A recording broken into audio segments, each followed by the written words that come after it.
Hello, I just arrived in Bulgaria in the Churembrek, it's called the town. So right now I'm traveling to go in the Pleven.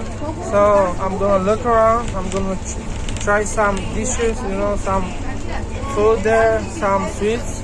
So I'm gonna make more picture and more video for y'all because you're special followers. So follow me in the Instagram, in the YouTube, and in the TikTok. So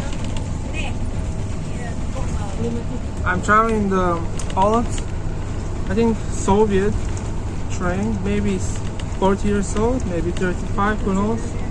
So yeah. So I'm gonna show you the Bulgarian nature. Very beautiful, very green, very nice weather. It's pretty chilled outside, very cold. Yeah. So see you after 1 hour. Peace for now.